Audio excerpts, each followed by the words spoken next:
Então agora vamos falar propriamente do coração. Quantas câmeras possui o coração? Ele tem 4 câmeras principais: o átrio direito, o átrio esquerdo, o ventrículo direito e o ventrículo esquerdo. E 2 apêndices, são 2 câmeras acessórias, que é a aurícula direita e a nossa aurícula esquerda. Tá? Isso foi uma adaptação evolutiva das espécies, essa divisão do coração em 4 câmeras. Elas normalmente são nos vertebrados mais evoluídos, no caso dos mamíferos, que permitiu a divisão de uma circulação muito importante que ocorre no corpo humano. A gente tem o coração, na verdade, eles são 2 bombas. Uma bomba que é responsável pela circulação pulmonar, vocês devem ter visto isso em fisiologia, e uma bomba que é responsável pela circulação sistêmica. A circulação pulmonar é a circulação que parte do ventrículo direito, que vai para o pulmão para fazer a troca gasosa que vem do sangue, que retorna pelas veias cavas, a superior e a inferior. Então o sangue chega pela cava superior e pela cava inferior, aqui embaixo, e entra na primeira câmara cardíaca, que é o átrio direito. No átrio direito, a gente vai ter alguns acidentes importantes anatômicos. A saída do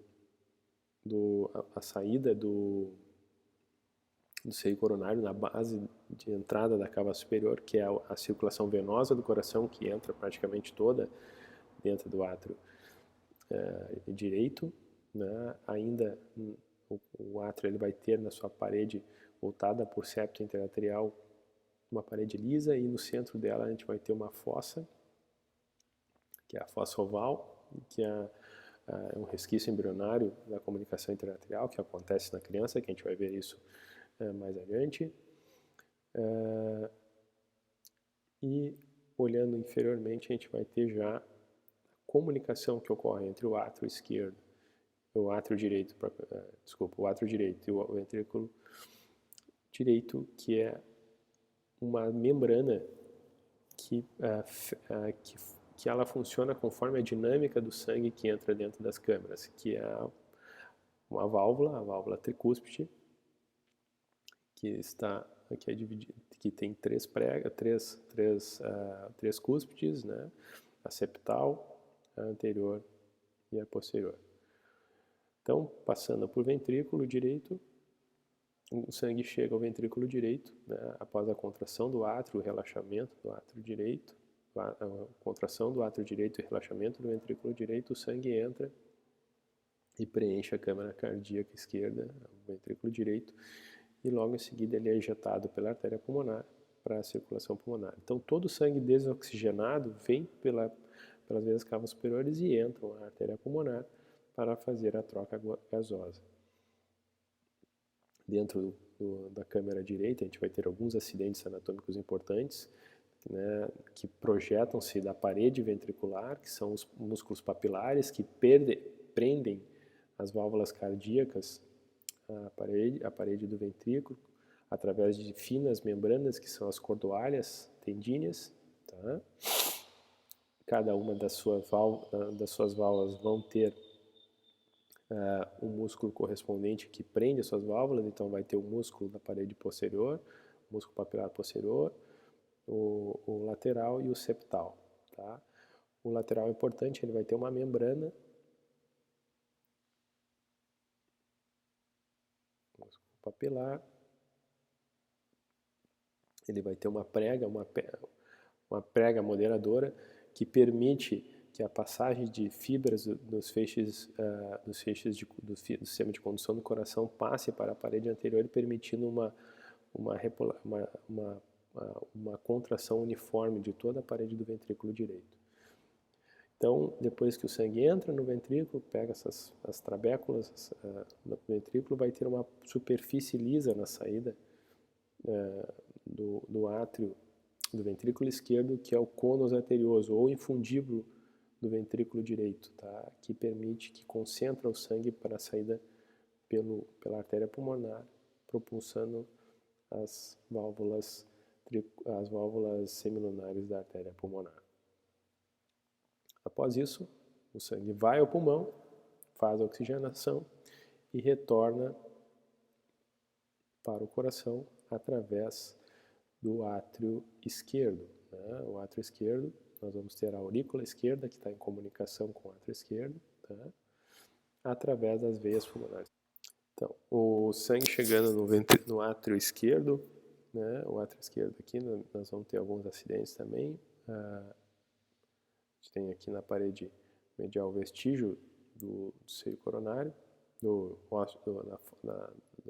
forame oval. O átrio também, como o átrio esquerdo é a parte interna dele, da parede do septo intra-arterial, ele é liso. Então, entra o pulmão e aí nós vamos ver também na limitação uma grande válvula, que é a válvula mitral, que possui somente duas cúspides. Entrando no ventrículo esquerdo, que é a principal bomba cardíaca, que propulsiona o sangue arterial que provém dos pulmões para a circulação sistêmica. Então, nós vamos ter assim, por dentro, assim, a semelhança do lado direito, projeções musculares da parede do ventrículo, que são os músculos papilares. Nós vamos ter nós vamos ver aqui, então, o segmento posterior da válvula mitral, com os seus músculos papilares posteriores, que estão aqui representados, e a válvula anterior, né, o segmento da válvula mitral anterior, que vai ter um grande músculo papilar que prende a válvula através, assim como a semelhança do lado direito, através das cordoalhas tendíneas. Aqui o nosso músculo papilar anterior, o nosso músculo papilar posterior. E esses aspectos trabeculados aqui são o aspecto interno real do ventrículo, que é onde está as fibras do sistema de condução. Tá? Logo em seguida, o coração. Deixa eu só posicionar ele aqui. Assim que tem a contração, o sangue entra pelo nosso istmo, ou cônus do ventrículo esquerdo, e sai pela artéria pulmonar.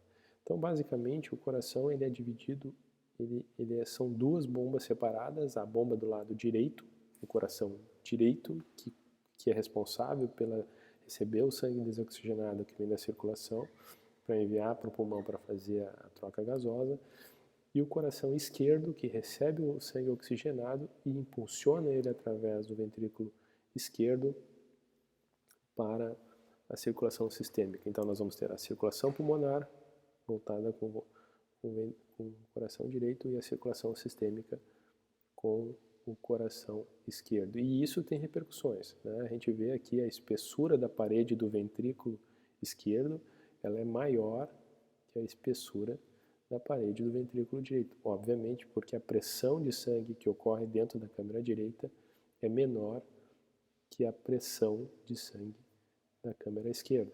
Isso é um detalhe importante da anatomia e que é importante, né? As diferenças também entre as válvulas, nós vamos ter as válvulas atrioventriculares do lado esquerdo com duas válvulas, né? A válvula mitral, a válvula anterior e posterior, a válvula tricúspide com 3 cúspides,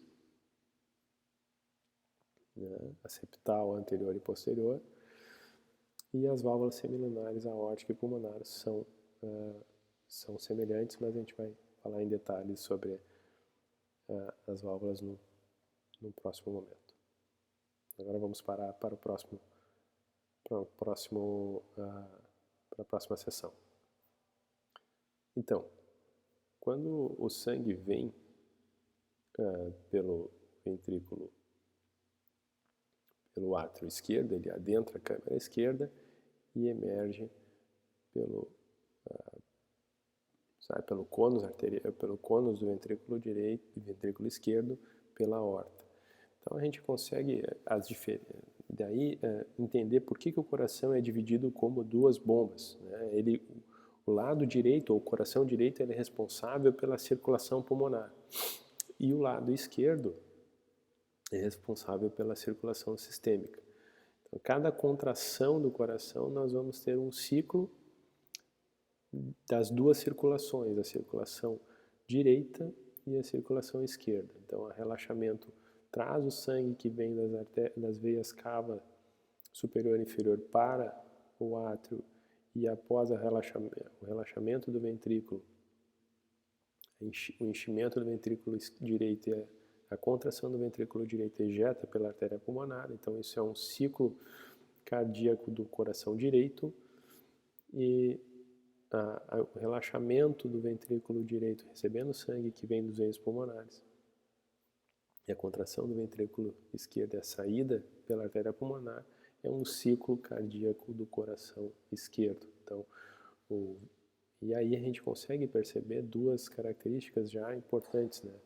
Como a pressão de reação desse sangue para a circulação sistêmica é maior que a circulação pulmonar, as câmeras cardíacas, principalmente o ventrículo esquerdo, ele tem a parede muscular mais espessa do que o ventrículo direito, né? Essa é uma característica importante, né? Em virtude dessa relação com a circulação. A gente vai ter ainda sobre a circulação pulmonar, as veias pulmonares, e aí nós vamos ter a circulação pulmonar, dois vasos importantes, principais, as veias pulmonares, as duas veias pulmonares e a artéria pulmonar, o tronco da artéria pulmonar, que irá se dividir em artéria pulmonar direita, que ela é mais longa, e esquerda, que está aqui abafada. Em relação às veias, nós vamos ter 4 veias, 2 veias pulmonares esquerda e 2 veias pulmonares direita, e cada uma das suas veias pulmonares vão ter a veia pulmonar direita superior e a veia pulmonar direita inferior. Assim também do lado esquerdo, a veia pulmonar esquerda superior e a veia pulmonar esquerda inferior. Detalhe que ambas veias pulmonares inferiores, tanto a esquerda quanto a direita, elas estão no final do hilo pulmonar, logo que termina o ligamento pulmonar, que é essa estrutura que a gente está vendo aqui. Então agora nós vamos encerrar essa parte e vamos dar início à segunda parte, a terceira parte do nosso estudo do coração,